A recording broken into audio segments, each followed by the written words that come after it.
Hi friends, ಎಲ್ಲರೂ ಹೇಗಿದ್ದೀರಾ? Friends, ಇವತ್ತು ನಾನು ನಿಮಗೆ ತಂದೂರಿ ಚಿಕನ್ ಮಾಡಿ ತೋರಿಸ್ತಾ ಇದ್ದೀನಿ. ಸೊ ನಾನು ಮಾಡ್ತಿಲ್ಲ, ನಮ್ಮ ಅಕ್ಕ ಮಾಡ್ತಾ ಇದ್ದಾರೆ. ಸೊ ಅವ್ರು ಯಾವ ರೀತಿ ಹಳ್ಳಿಗಳಲ್ಲೆಲ್ಲ ತಂದೂರಿ ಚಿಕನ್ ಮಾಡ್ತಾರಲ್ಲ ಅದೇ ರೀತಿ ಇವತ್ತು ಮಾಡಿ ತೋರಿಸ್ತಾ ಇದ್ದೀನಿ. ವಿಡಿಯೋನ ಎಲ್ಲಿ ಸ್ಕಿಪ್ ಮಾಡಿದ್ದೀನಿ, ಪೂರ್ತಿ ನೋಡಿ, ಖಂಡಿತ ನಿಮಗೆ ವಿಡಿಯೋ ಇಷ್ಟ ಆಗುತ್ತೆ. ಸೊ ಹಾಗಿದ್ರೆ ವಿಡಿಯೋ ಶುರು ಮಾಡೋಣ. ಮೊದಲಿಗೆ ನಾನಿಲ್ಲಿ ಪೂರ್ತಿ ಒಂದು ಕೋಳಿಯನ್ನು ಚೆನ್ನಾಗಿ ಕ್ಲೀನ್ ಮಾಡ್ಕೊಂಡು ತೊಗೊಂಡಿದ್ದೀವಿ. ಈಗ ಇದಕ್ಕೆ ಕಟಿಂಗನ್ನು ಮಾಡ್ಕೋಬೇಕು. ಈ ರೀತಿ ಚೆನ್ನಾಗಿ ಹತ್ತತ್ರನೇ ಕಟಿಂಗ್ ಮಾಡ್ಕೊಳ್ಳಿ, ಯಾಕಂದರೆ ಖಾರ ಉಪ್ಪು ಚೆನ್ನಾಗಿ ಅಂಟ್ಕೋಬೇಕು ನೋಡಿ ಒಳಗಿನವರೆಗೂ. ಆ ರೀತಿ ಒಳಗಿನವರೆಗೂ ನೀವು ಚೆನ್ನಾಗಿ ಕಟ್ ಮಾಡ್ಕೋಬೇಕು. ನಂತರ ಇಲ್ಲಿ ಉಪ್ಪು ಅರಿಶಿನ ಖಾರವನ್ನು ಸ್ವಲ್ಪನೇ ಮಿಕ್ಸ್ ಮಾಡಿ ಸೇರಿಸ್ತಾ ಇದ್ದೀವಿ. ಸ್ವಲ್ಪ ಒಳಗಡೆ ಎಲ್ಲ ಖಾರ ಅಂಟ್ಕೊಳ್ಳಿ ಅನ್ನೋ ಕಾರಣಕ್ಕೆ ಸ್ವಲ್ಪನೇ ಈ ರೀತಿ ಮ್ಯಾಗಿನೇಟ್ ಮಾಡಿ ಸೈಡ್ಗಿರಬೇಕು. ನಂತರ ಇದಕ್ಕೆ ಮಸಾಲೆಯನ್ನು ರೆಡಿ ಮಾಡ್ಕೋಬೇಕು. ಇನ್ನೊಂದು ಮಸಾಲೆಯನ್ನು ರೆಡಿ ಮಾಡ್ಕೋತೀವಲ್ಲ, ಅದು ತಂದೂರಿ ಮಸಾಲ. ಸೊ ಆ ಮಸಾಲೆಗೆ ನಾನಿಲ್ಲಿ ಶುಂಠಿ, ಬೆಳ್ಳುಳ್ಳಿ, ಕೊತ್ತಂಬರಿ ಸೊಪ್ಪಿನ ಪೇಸ್ಟನ್ನು 4 ಟೀ ಸ್ಪೂನ್ ಆಗುವಷ್ಟು ಸೇರಿಸ್ತಾ ಇದ್ದೀನಿ. ನಂತರ ಇದಕ್ಕೆ ಕಾಳು ಮೆಣಸಿನ ಪೌಡರು, ಧನಿಯಾ ಪೌಡರು, ಗರಂ ಮಸಾಲ, ನಂತರ ಜೀರಿಗೆ ಪೌಡರನ್ನು ಕೂಡ ಇಲ್ಲಿ ಸೇರಿಸಿದ್ದೀವಿ. ಕಸ್ತೂರಿ ಮೇಥಿ, ಅರಿಶಿನ, ರುಚಿಗೆ ತಕ್ಕಷ್ಟು ಉಪ್ಪು, ಕೆಂಪು ಮೆಣಸಿನ ಪುಡಿ, ಮೊಸರನ್ನು ಕೂಡ ಇಲ್ಲಿ ಸೇರಿಸ್ತಾ ಇದ್ದೀವಿ. 1 ಆಗುವಷ್ಟು ಲಿಂಬೆ ಹಣ್ಣಿನ ರಸವನ್ನು ಕೂಡ ಇಲ್ಲಿ ಸೇರಿಸ್ಕೋಬೇಕು. ಮೊಸರು ಜಾಸ್ತಿ ಹುಳಿ ಇದ್ದರೆ 1 ಲಿಂಬೆಹಣ್ಣಿನ ರಸವನ್ನು ಸೇರಿಸ್ಕೊಳ್ಳಿ. ಇದು ಅಂಗಡಿ ಮೊಸರು, ಜಾಸ್ತಿ ಹುಳಿ ಇಲ್ಲ, ಹಾಗಾಗಿ ನಾವಿಲ್ಲಿ ಲಿಂಬೆಹಣ್ಣನ್ನು 1 ಮಾತ್ರ ಸೇರಿಸ್ಕೊತಾ ಇದ್ದೀವಿ. ಎಲ್ಲ ಸೇರಿಸ್ಕೊಂಡು ನಮ್ಮ ಅಕ್ಕ ಕಾಮಿಡಿ ಮಾಡ್ತಾ ಇದ್ದಾರೆ. ಮಕ್ಕಳಿಗೆಲ್ಲ ಈ ರೀತಿ ಚಿಕನನ್ನು ಕುಂದ್ರಿಸ್ಬಿಟ್ಟು ಲಿಂಬೆಹಣ್ಣೆಲ್ಲ ಇಟ್ಟಿದ್ದಾರೆ. ಸೊ ತುಂಬಾ ಕಾಮಿಡಿ ಮಾಡ್ತಾಯಿದ್ರಿ ಚಿಕನ್ ಮಿಕ್ಸ್ ಮಾಡುವಾಗ. ನಂತರ ಇಲ್ಲಿ ಟೀ ಪುಡಿ ಕಪ್ಪಿಂದ 1/2 ಕಪ್ ಆಗೋಷ್ಟು ಎಣ್ಣೆ ಇದಕ್ಕೆ ಸೇರಿಸಿದ್ದೀವಿ. ಬೇಕಂದರೆ ನೀವು ತುಪ್ಪ ಕೂಡ ಸೇರಿಸ್ಕೋಬೋದು. ಎಣ್ಣೆ ಸೇರಿಸ್ಕೊಂಡು ಚೆನ್ನಾಗಿ ಮಿಕ್ಸ್ ಮಾಡಿಕೊಳ್ಳಿ. ಯಾವುದೇ ಕಾರಣಕ್ಕೆ ನಾವು ಅಂಗಡಿ ಮಸಾಲೆಯನ್ನು ಕೂಡ ಹಾಕಿಲ್ಲ, ನೀರನ್ನು ಕೂಡ ಇದಕ್ಕೆ ಹಾಕಿಲ್ಲ. ಫ್ರೆಂಡ್ಸ್, ಅಂಗಡಿ ಮಸಾಲೆ ತರೋದಕ್ಕಿಂತ ಈ ರೀತಿ ಮನೆಯಲ್ಲಿ ಮಸಾಲೆ ಮಾಡಿ ಒಂದ್ಸತಿ ನೀವು ತಂದೂರಿ ಚಿಕನನ್ನು ಮನೆಯಲ್ಲಿ ಮಾಡಿ ನೋಡಿ, ತುಂಬ ಅಂದರೆ ತುಂಬ ಚೆನ್ನಾಗಿ ಅನಿಸುತ್ತೆ. ಆಲ್ಮೋಸ್ಟು ನಾನು ಊರಲ್ಲೆಲ್ಲ ಬೆಂಗಳೂರಲ್ಲಿ ಸೊ ಇದೇ ರೀತಿ ತಂದೂರಿ ಚಿಕನ್ ಜಾಸ್ತಿ ಮಾಡ್ತೀನಿ ಕಬಾಬ್ಗಿಂತ. ಇಲ್ಲ ಅಮ್ಮನ ಮನೆಯಲ್ಲಿ ಫುಲ್ ಚಿಕನ್ ತಂದೂರಿ ಮಾಡಬೇಕಂತ ಇವತ್ತು ಮಾಡಿ ತೋರಿಸ್ತಾ ಇದ್ದೀನಿ. ಫ್ರೆಂಡ್ಸ್, ಈಗೊಂದು 5 ತಾಸಾಯಿತು ಚಿಕನ್ನು ಮ್ಯಾರಿನೇಟ್ ಮಾಡಿ. ಸೊ 5 ತಾಸಾದ ನಂತರ ಈಗ ನಾವು ಮೇಲ್ಗಡೆ ಟೆರೆಸ್ ಮೇಲೆ ಬಂದಿದ್ದೀವಿ.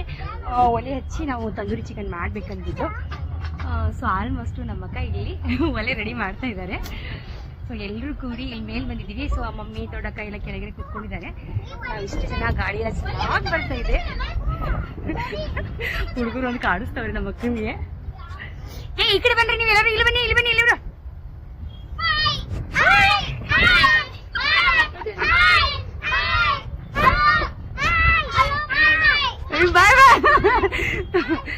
ಸೊ ಎಲ್ಲರೂ ಕೂಡಿ ಈಗ ಇಲ್ಲಿ ತಂದೂರಿ ಚಿಕನ್ ಮಾಡ್ತಾ ಇದ್ದೀವಿ. ವಿಡಿಯೋ ಸ್ವಲ್ಪ ಲೆಂತ್ ಆಗುತ್ತೆ, ಪ್ಲೀಸ್ ವಿಡಿಯೋನ ಪೂರ್ತಿ ನೋಡಿ, ಖಂಡಿತ ವಿಡಿಯೋ ನಿಮಗೆ ಇಷ್ಟ ಆಗುತ್ತೆ.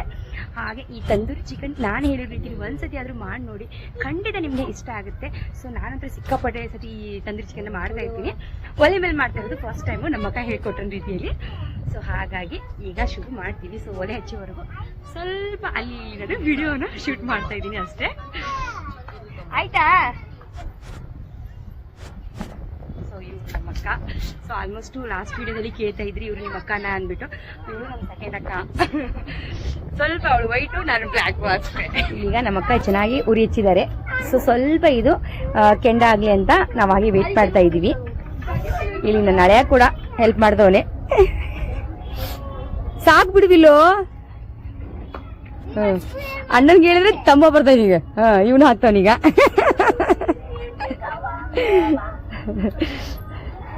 ಓಕೆ, ಚಿಕನ್ ಇಡಲ್ಲ ವಿಲ್ಲೋ? ಶದ್ದು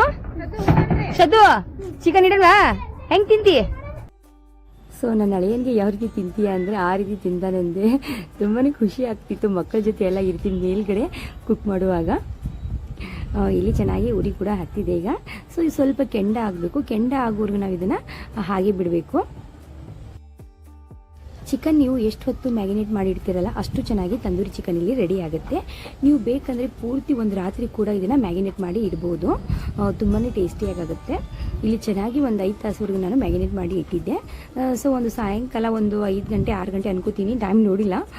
ಸೊ ಆವಾಗ ಇಲ್ಲಿ ಮೇಲ್ಗಡೆ ಕುಕ್ ಮಾಡೋಕ್ಕೆ ತೊಗೊಂಡು ಬಂದಿದ್ದೀವಿ. ಮಸಾಲೆ ಜಾಸ್ತಿ ಎಕ್ಸ್ಟ್ರಾ ಇದ್ದರೆ ತೆಗೆದುಬಿಟ್ಟು ಒಂದು ಸ್ಟೀಲ್ ಕಡ್ಡಿ ಇರುತ್ತೆ ನೋಡಿ ತಂದೂರಿ ಮಾಡೋ ಸ್ಟಿಕ್ಕು, ಆ ಸ್ಟಿಕ್ಕಿಗೆ ನಾನಿಲ್ಲಿ ಇದನ್ನು ಚುಚ್ಚಿಬಿಟ್ಟು ಕಾಲೆಲ್ಲ ಕಟ್ತಾ ಇದ್ದೀವಿ.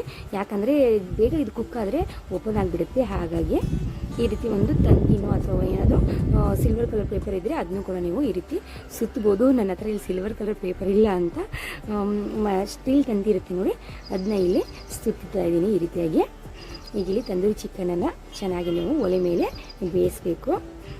ಫ್ರೆಂಡ್ಸ್, ಇದು ವಿಡಿಯೋ ಮಾಡ್ತಾ ಮಾಡ್ತಾ ಮನೇಲಿ ಎಲ್ಲರೂ ನಾವು ನಗ್ತಾ ಇದ್ವಿ. ಯಾಕಂದರೆ ಟೆರೆಸ್ ಮೇಲೆ ಫಸ್ಟ್ ಟೈಮು ಒಲೆ ಹಚ್ಚಿದ್ದು, ಗಾಳಿ ನೋಡಿದ್ರೆ ಸಿಕ್ಕಾಪಟ್ಟೆ ಗಾಳಿ ಬರ್ತಾ ಇತ್ತು. ಈ ಗಾಳಿಯಲ್ಲಿ ಸಿಕ್ಕಾಪಟ್ಟೆ ಕಷ್ಟಪಟ್ಟಿವೆ ಅಂತಲೇ ಅನ್ಬೋದು ಈ ತಂದೂರಿ ಚಿಕನ್ ಮಾಡುವಾಗ. ಸೊ ಗಾಳಿ ಇಲ್ಲ ಅಂದಿದ್ರೆ ತುಂಬ ಚೆನ್ನಾಗಿ ಮಾಡ್ಬೋದಿತ್ತು. ಸಿಕ್ಕಾಪಟ್ಟೆ ಗಾಳಿ ಬರ್ತಾಯಿತ್ತು, ಹಾಗೆ ಮಳೆ ಕೂಡ ಸ್ವಲ್ಪ ಲೈಟಾಗಿ ಹನಿ ಸುರಿತಾ ಇತ್ತು. ಎಲ್ಲಿ ನಾವು ವಿಡಿಯೋ ಮಾಡೋದ್ರಲ್ಲಿ ಫುಲ್ ಮಳೆ ಬರುತ್ತೆ ಅಂತ ಭಯ ಆಗ್ತಾಯಿತ್ತು. ಆದರೆ ನಮ್ಮ ಲಕ್ಕು, ಸೊ ಮಳೆ ಬರಲಿಲ್ಲ ಪೂರ್ತಿ ಕುಕ್ ಆಗೋವರೆಗೂ. ಸೊ ಆಮೇಲೆ ಕೂಡ ಮಳೆ ಬರಲಿಲ್ಲ, ಹಾಗೆ ಸ್ವಲ್ಪ ಸ್ವಲ್ಪ ಬಂದುಬಿಟ್ಟು ಹೋಯಿತು. ನಂತರ ಇಲ್ಲಿ ಸ್ವಲ್ಪ ಇಲ್ಲಿ ಟರ್ನಿಂಗನ್ನು ಮಾಡ್ತಾ ಇದ್ದೀವಿ, ಯಾಕಂದರೆ ಪೂರ್ತಿ ಕಡೆ ಇದು ಚೆನ್ನಾಗಿ ಬೇಯಬೇಕಂದ್ಬಿಟ್ಟು. ಸ್ವಲ್ಪ ಒಲೆ ಸ್ಟಾರ್ಟಿಂಗ್ನಲ್ಲಿ ಸ್ವಲ್ಪ ಜಾಸ್ತಿ ಮೇಲೆ ಎತ್ತರಲ್ಲಿ ಇಟ್ಕೋಬೇಕು. ನಂತರ ನೀವು ಇದು ಫ್ರೈ ಆದ ನಂತರ ಚೆನ್ನಾಗಿ ಬೇಯ್ದ ನಂತರ ಒಂದೆರಡು ಇಟ್ಟಂಗಿ ತೆಗೆದುಬಿಟ್ಟು ಕೆಂಡ ಮೇಲೆ ಇದನ್ನು ನೀವು ಬಿಸಿ ಮಾಡಿಕೊಂಡು ಪರವಾಗಿಲ್ಲ, ಆದರೆ ಚೆನ್ನಾಗಿ ಇದು ಕುಕ್ ಆಗಬೇಕು. ಮೊದಲಿಗೆ ನಾವು ಜಾಸ್ತಿ ಕೆಂಡದ ಮೇಲೆ ಬಿಸಿ ಆಗೋ ಥರ ಮಾಡಿದರೆ ಅದು ಬೇಗ ಬೇಗ ಮೇಲೆಲ್ಲ ಕಲರ್ ಚೇಂಜ್ ಆಗುತ್ತೆ. ಹಾಗಾಗಿ ನಮ್ಮಣ್ಣ ಇಲ್ಲಿ ತುಪ್ಪವನ್ನು ಸ್ಪ್ರೆಡ್ ಮಾಡ್ತಾಯಿದ್ದೀನಿ ಸ್ವಲ್ಪನೇ ಬಟ್ಟೆಗೆ ಹಚ್ಚಿ. ನಮ್ಮಣ್ಣ ಈ ರೀತಿ ಚಿಕನ್ ತಂದೂರಿ ಅದೆಲ್ಲ ರೆಸಿಪಿ ಮಾಡೋದ್ರಲ್ಲಿ ಬೆಸ್ಟ್ ಅಂತ ಹೇಳ್ಬೋದು. ತುಂಬ ಚೆನ್ನಾಗಿ ರೆಸಿಪೀಸ್ ಮಾಡ್ತಾನೆ ನಮ್ಮಣ್ಣ. ಫ್ರೆಂಡ್ಸ್, ವಿಡಿಯೋ ಮಾಡ್ತಾ ಕತ್ಲಾಗೋಯಿತು. ಸೊ ಅಂತೂ ಇದು ಚಿಕನ್ ಮುಗಿದ್ದು, ಸ್ವಲ್ಪ ಮಾತ್ರ ಉಳಿದಿದೆ.